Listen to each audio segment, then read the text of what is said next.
السلام علیکم. زه نن تاسو ته د شخصیت جوړونې په باره کې یا د بل انسان شخصیت پیژندنې په باره کې یو ټریک یا یو طریقه ښایم چې تاسو څنګه کولی شئ چې په اسانۍ باندې بل انسان وپیژنئ یا په اسانۍ باندې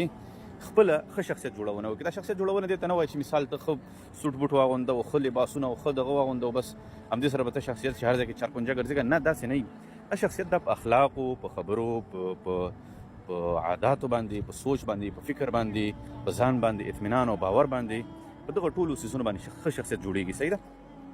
مشکل په کوم ځای کې دی؟ مشکل په دې ځای کې دی چې تاسو به د ټیک ټاکونو کې خلک لیدلي وي چې هغه د موټرو سره قیمتي موټرو سره عکسونه وباسي. موټر ورسره یا داسې استه استه روان دی، موټر استه استه روان وي او بیا دی چې دی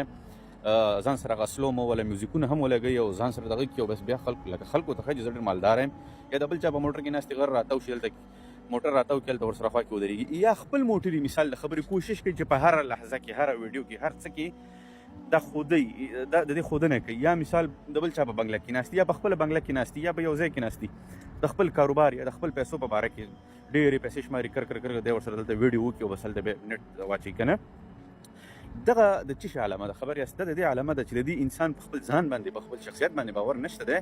بلکې دی د خپل شخصیت د دې پیسو یا د دې موټرو یا د دې ګاډو په ذریعه باندې یا د دې بنګلو په ذریعه باندې خلکو ته ثابتول غواړي. یعنې د ده په خپل ځان باندې باور نشته دی، دا فکر کوي چې د خلکو هم په ما باندې باور نشته دی، نو فلهذا باید زه خلکو ته خپل ځان وښیم، خپل شخصیت ورته غټ معرفي کړم.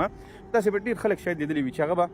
تاسې ته موبایل درخوا چې وګوره فلانکي سره مې رابطه ده، فلانکی مې ملګری دی، میسجونه به درته راوړی، لکه خپل کار سره کار ساته، هغه ستا ملګری دی نو دې کې څه خبر ده. خو دی کوشش کوي چې د غټو خلکو سره د ده رابطه وي او دغه رابطه خلکو ته ښکاره کړي چې والا زه هم قوي سړی یم، یا زه غیرتي سړی یم، یا زه تعلقاتي سړی یم او زما هم د غټو خلکو سره رابطه ده او زه هم ډېر زیات تکړه یم.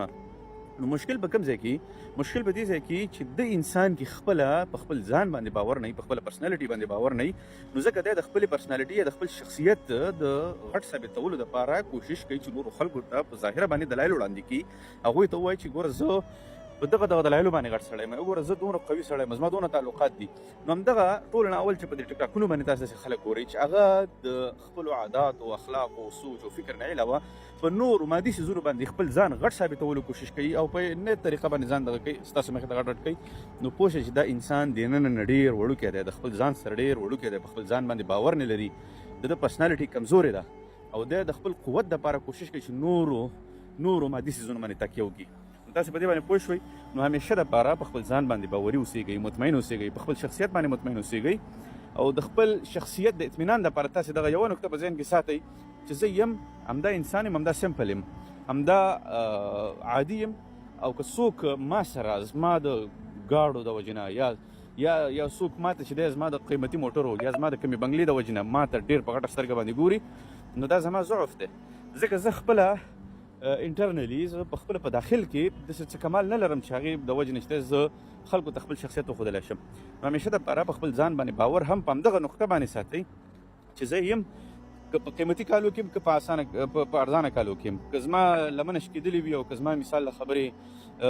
ما سره موټر وي او که نه وي، زه چې همدا یم سمپل یم. که خلک ما سره زما د همدغه شخصیت د وجې نه